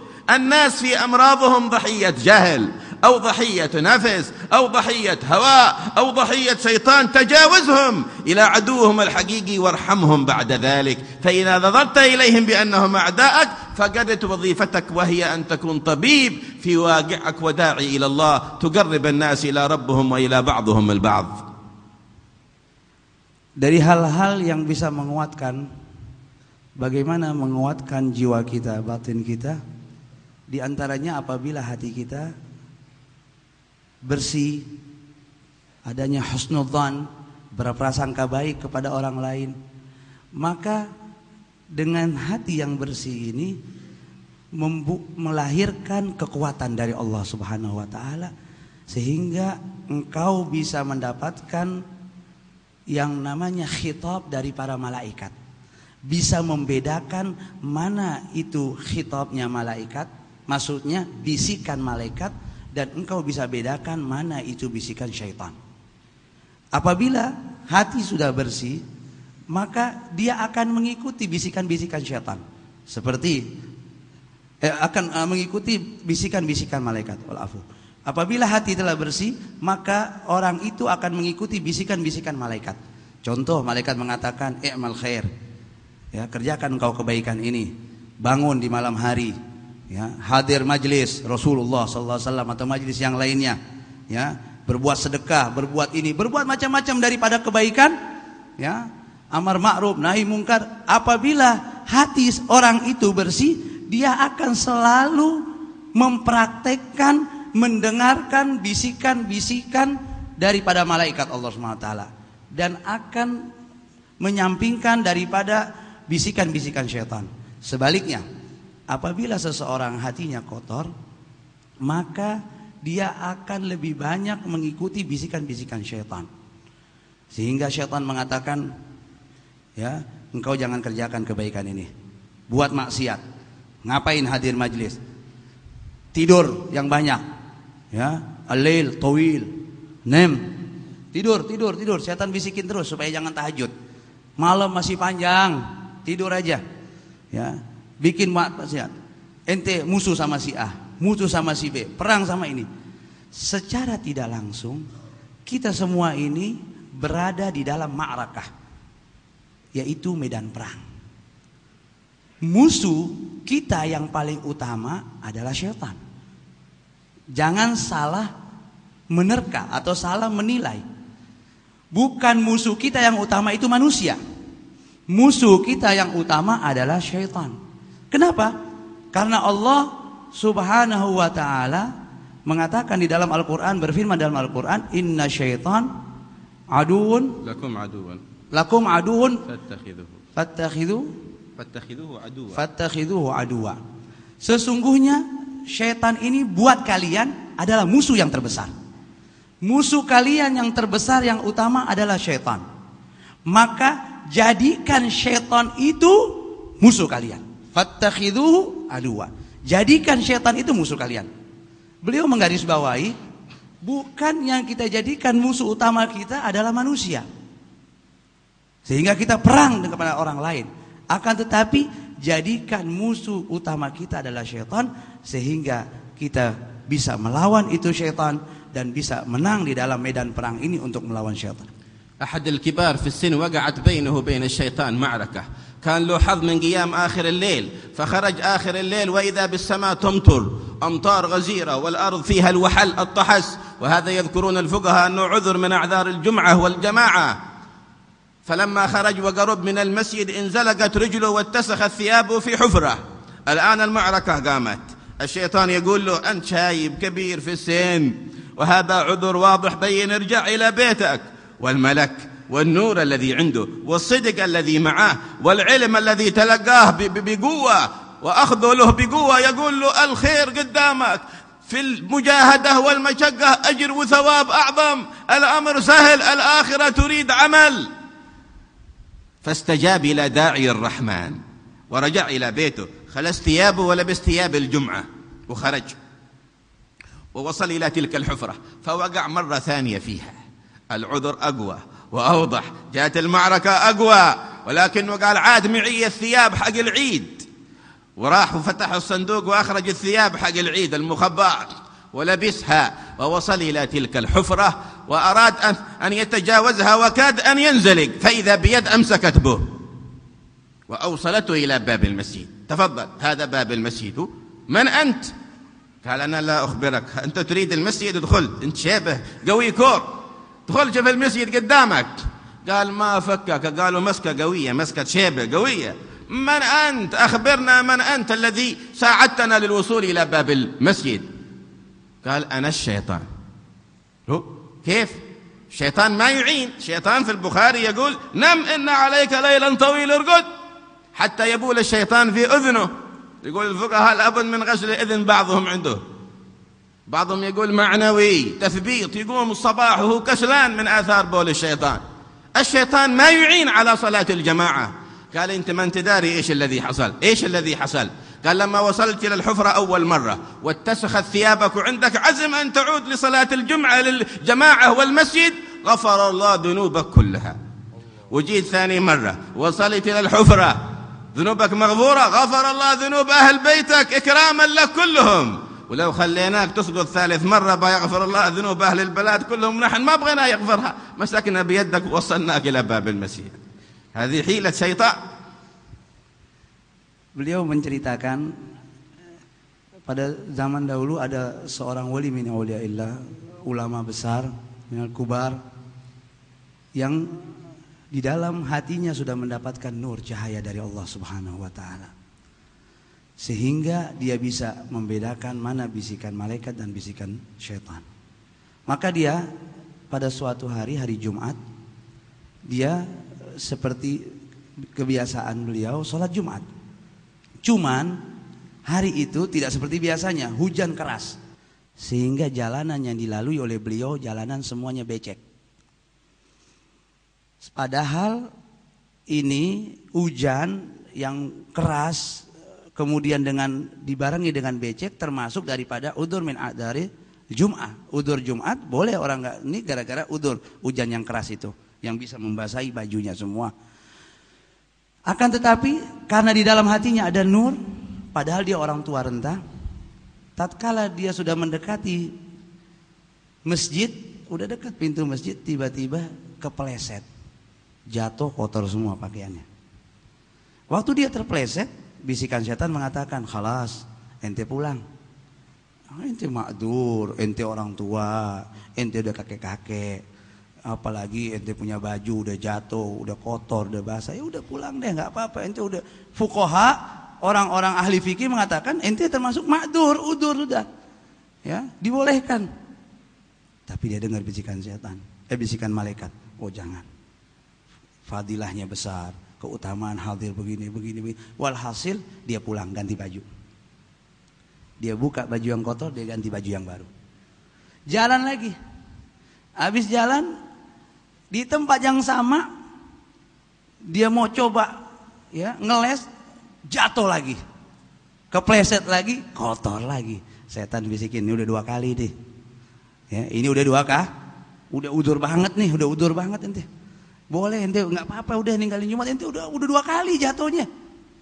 Ini ma'rakahnya ini, perang sama setannya lebih berat lagi, kata Syekh Abdurrahman. Lebih berat lagi daripada yang pertama. Udah 2 kali jatuh.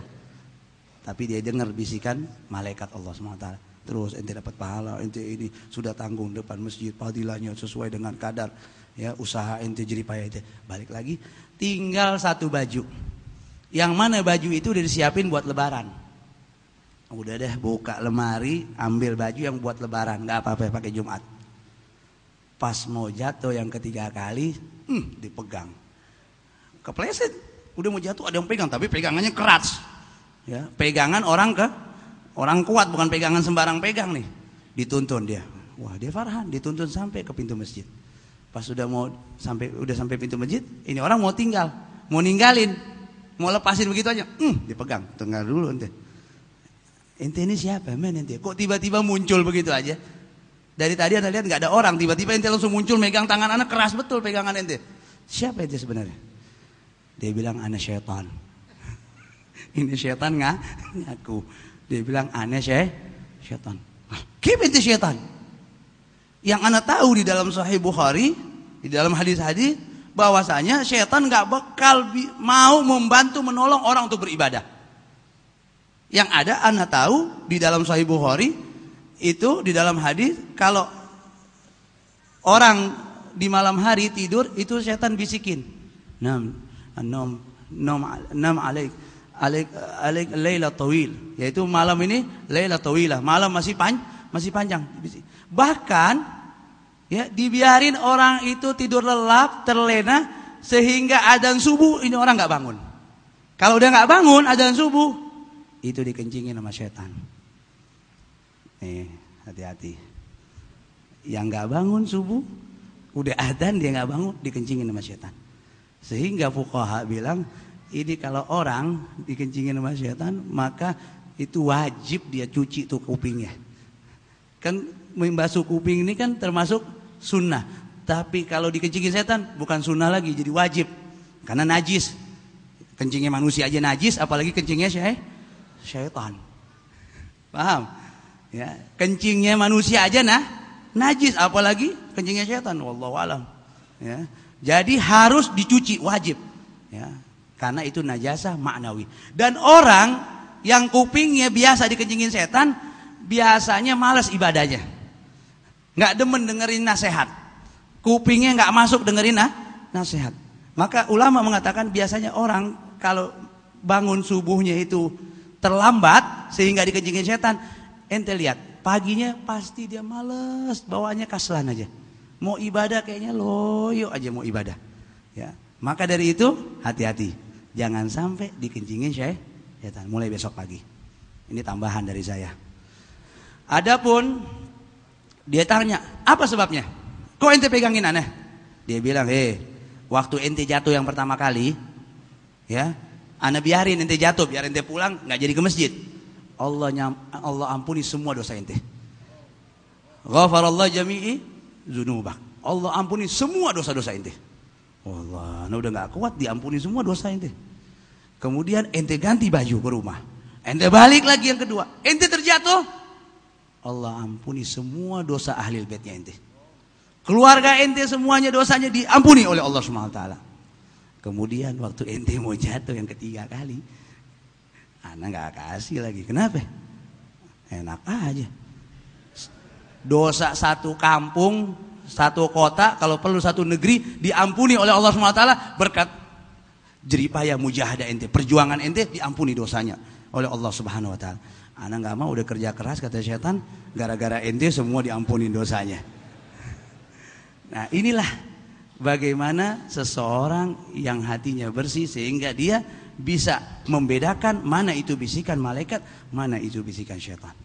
هذا إذا أردت أن يصدك عن الطاعة. أما إذا أرسل لك أحد من الناس ليؤذيك فاسمع هذه القصة نختم بها كلامنا. إذا أرسل أحد يريد أن يأذيك تكون بينك وبين أحد قطيعة أو شحنة أو شيء من أوساخ القلوب. الإمام الشافعي عليه رحمة الله عرف معركته أنها مع الشيطان وليست مع الذين يرسلهم ليؤذوه. ذهب إلى الخياط الذي يخيط الثياب. أيها الخياط هذا القماش خيط لي ثوب. الخياط هذا عنده أشغال كثيرة. قال هذا الرجل نريد أن نسخر به وأن نستهزي به. طيب هات قماشك. هذا قماشك؟ قال نعم تفضل. قال إذا تأتينا. يأتي بعد وقت. إيش صلح الخياط؟ واحد من الأكمام هذا ضيق جدا شديد وواحد من الأكمام كبير يدخل إنسان فيه. فلبسه الشافعي فضحك الخياط. هذا بشدة دخلت يده، هذا بسرعة دخلت. يضحك الخياط. الآن استهزأ. الشيطان أرسله يستهزي بالشافعي، لكن الشافعي يعرف أن معركته ما هو مع الشخص هذا، مع الشيطان. إيش صلح الشافعي؟ أيها الخياط أنت خياط ذكي وفنان وممتاز وجزاك الله خير. إيش؟ الخياط ما عاد في ضحك، خلاص كلام ثاني. الرجال لم يغضب وإنما ضحك وفرح ومدح وأثنى. ما الذي حصل؟ قال أنا أيها الخياط طالب علم. شوف أدخله العلم بصورة ذكية هكذا. تعرف كيف تؤكل الكتف من نور العلم وسر العلم ومجالسة الرجال. أنا أيها الخياط طالب علم. نعم. إيش معنى طالب علم؟ قال أنا يسن عندي طلبت العلم إذا أغسل اليد لابد أغسلها إلى نصف العضد. هذا اسمه التحجيل. الغرة غسل جزء من شعر الرأس، والتحجيل غزو جزء من العضد والرجلين إلى نصف الساق. علامة يعرفني بها نبي محمد يوم القيامة.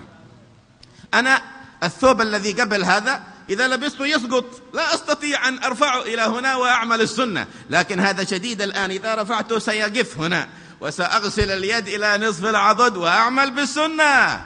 وأنا قلت لك أننا طالب علم. قال نعم قلت لي أنك طالب علم. قال أنا عندي كتب ما عندي كيس لها. الآن صلحت لي كيس بحط الكتب حقي فيها. خذ أيها الخياط. أخرج له مبلغ من المال كثير. هذا جزاء فكرتك خياطتك هذا الثوب.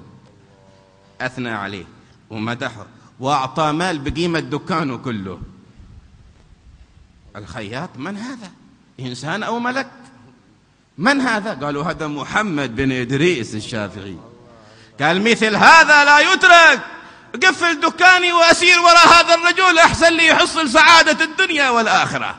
قفل الدكان وسار مع هذا الإمام وتخرج على يده وصار من كبار العلماء. زاد الشافعي على الشيطان أو ما زاد؟ زاد. انتصر على الشيطان. انتصر على الشيطان. وأنت هكذا دائما انتصر واعرف عدوك من وافقه هذه الحياة، لأنها الذين يرسلهم ويؤزهم إنما تؤزهم الشياطين. فاعرف عدوك الحقيقي تسلم وتغنم. Ketahuilah musuh kalian yang sebenarnya adalah syaitan, yaitu aduwak hakiki wa syaitan. Itu yang perlu kita ketahui.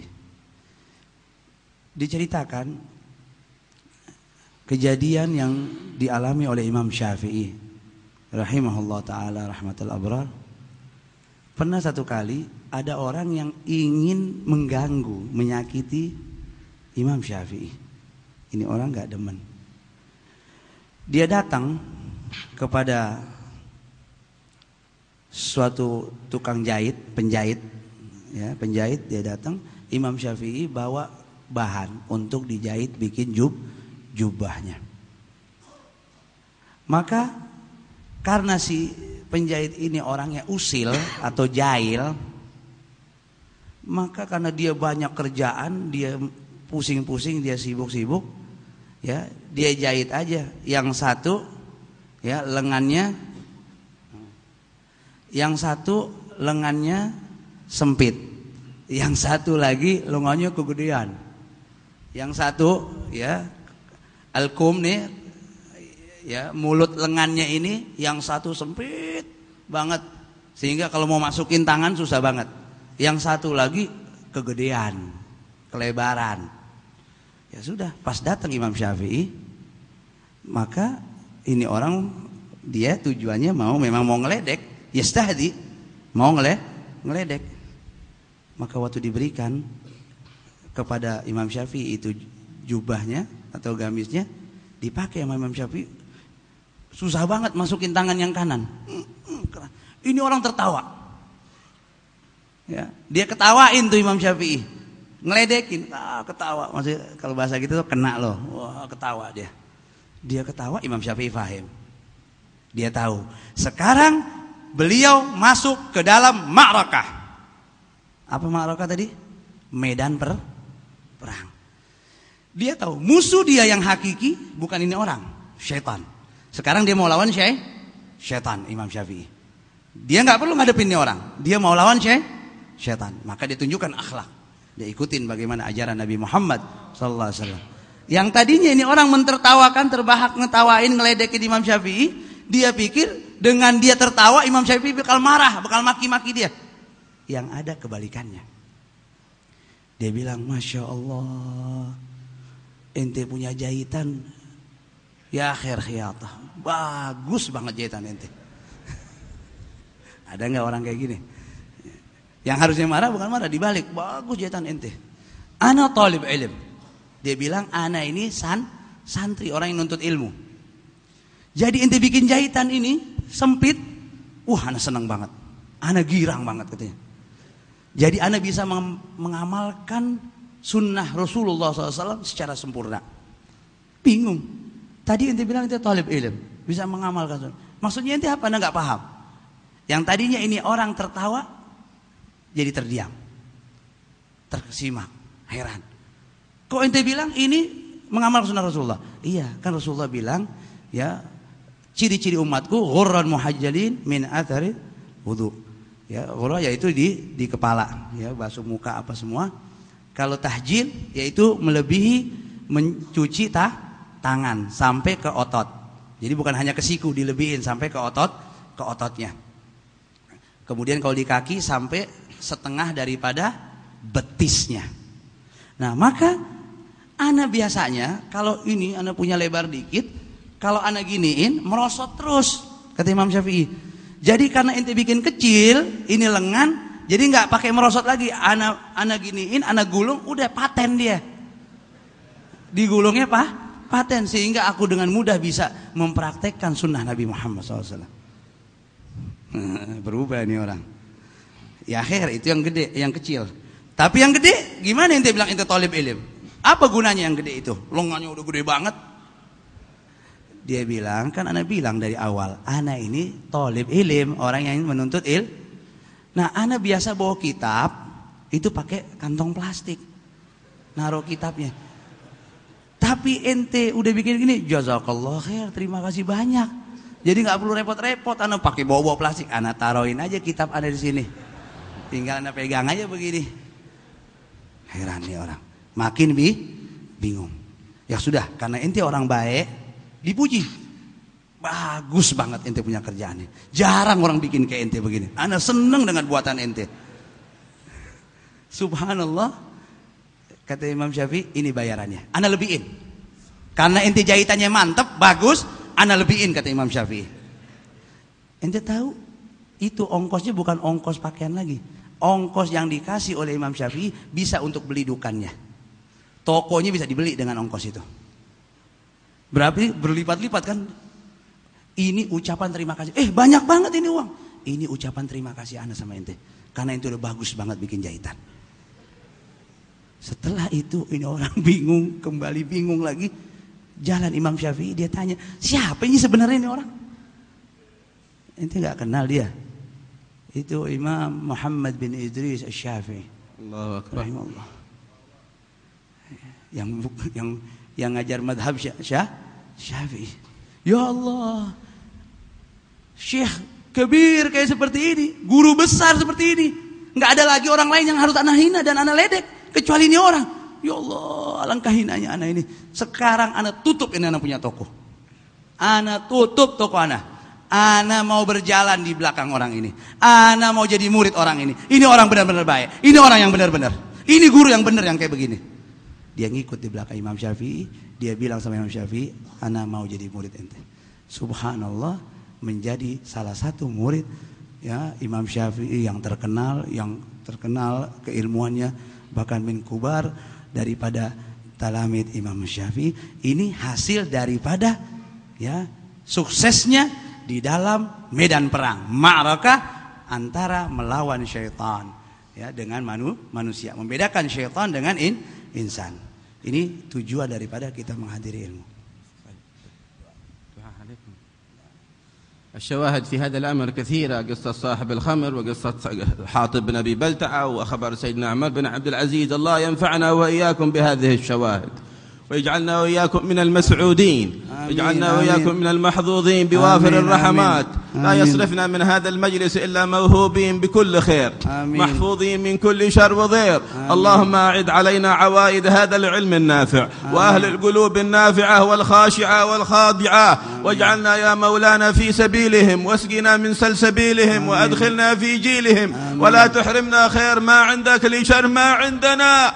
يا الله يا الله يا الله يا رحمن يا رحيم يا حي يا قيوم يا سميع يا بصير يا غياث المستغيثين أغثنا، يا درك الهالكين أدركنا. اللهم اجعل آثار هذا المجلس عائدة علينا وعليكم بصلاح القلوب والقوالب وبفرج لأمة سيدنا محمد. اللهم ارحم أمة سيدنا محمد، فرج عن أمة سيدنا محمد، ولي علينا خيارنا واصرف عنا شرارنا. زد هذه البلاد طمأنينة وسكينة، أيد من فيها من الولاة والقائمين في الخير، خذ بأيديهم إلى كل خير. اللهم يا من وفق أهل الخير للخير وأعانهم عليه، وفقنا اللهم للخير وأعنا عليه.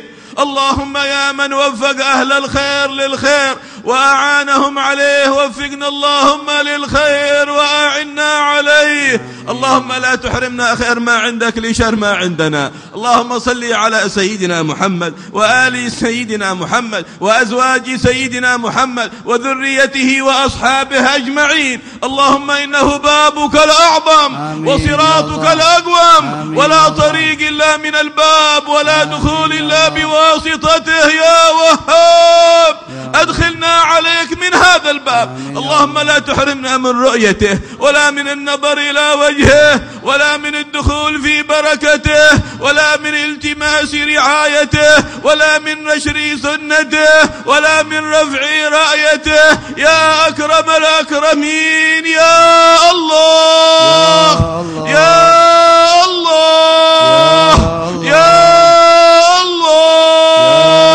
يا الله يا الله. دعوناك بلسان المحبوبين فقلنا يا الله، دعوناك بلسان من أسس هذا المجلس فقلنا يا الله، دعوناك لمن يرعى بهذا المجلس بلسانه وقلنا يا الله يا الله يا الله. إنه بعد قولك يا الله صلاح قلبك ودينك، وقل يا الله يا الله يا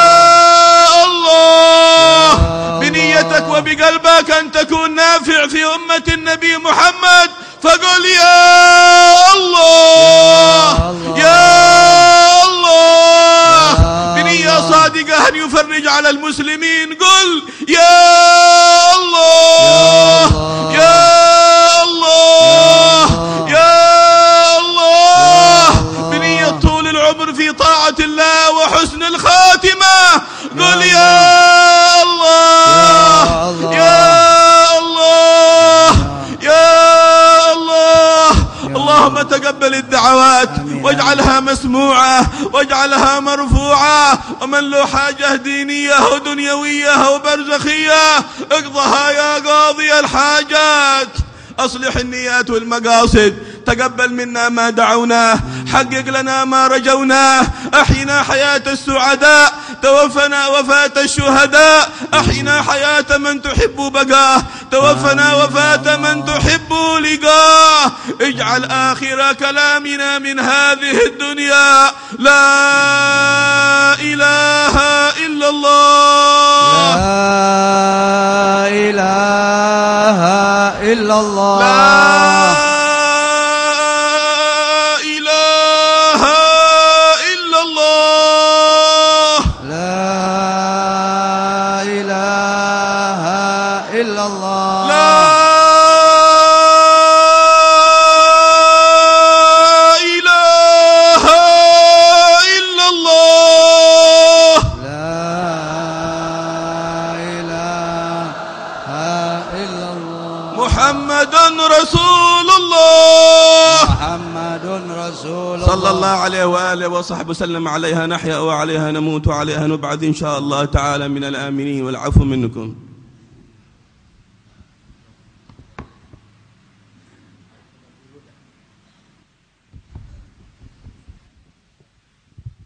اللهم صل وسلم على سيدنا محمد في الأولين، وصل وسلم على سيدنا محمد في الآخرين، وصل وسلم على سيدنا محمد في النبيين، وصل وسلم على سيدنا محمد في الملأ الأعلى إلى يوم الدين.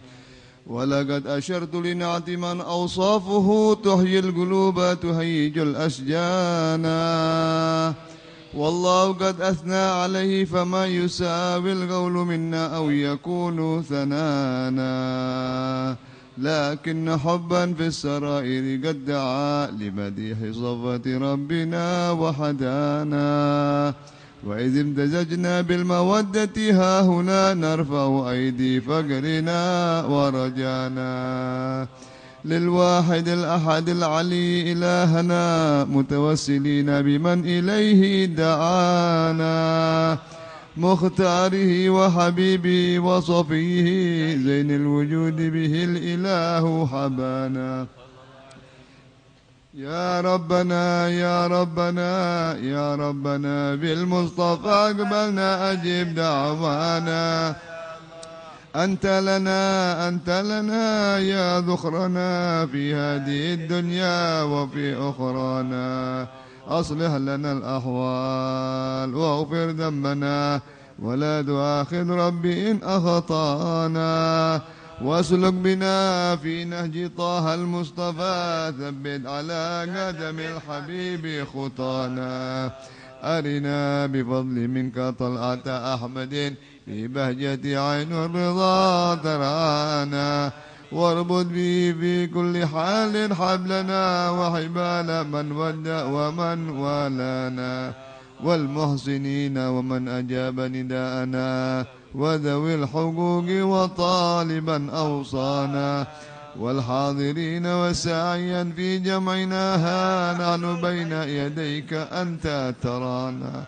ولقد رجوناك فحقق سولنا واسمع بفضلك يا سميع دعانا. وانصر بنا سنة طه في بقاع الأرض واجمع كل من عادانا. وانظر إلينا واسقنا كاس الهنا واشفي وعافي عاجلا مرضانا. واقضي لنا الحاجات واحسن ختمنا عند الممات واصلحا عقبانا. يا ربي واجمعنا وأحبابا لنا في دارك الفردوس يا رجوانا. يا ربي واجمعنا وأحبابا لنا في دارك الفردوس يا رجوانا. يا رب واجمعنا وأحبابا لنا في ذلك الفردوس يا رجوانا بالمصطفى صل عليه وآله ما حركت ريح الصبا أغصانا سبحان ربك رب العزة عما يصفون وسلام على المرسلين والحمد لله رب العالمين. الصلاة والسلام عليك يا سيد المرسلين. الصلاة والسلام عليك يا خاتم النبيين. الصلاة والسلام عليك يا من أرسل الله رحمة للعالمين. ورضي الله تعالى عن أصحاب رسول الله أجمعين. دعواهم فيها سبحانك اللهم وتحيتهم فيها سلام وآخر دعواهم الحمد لله رب القبول.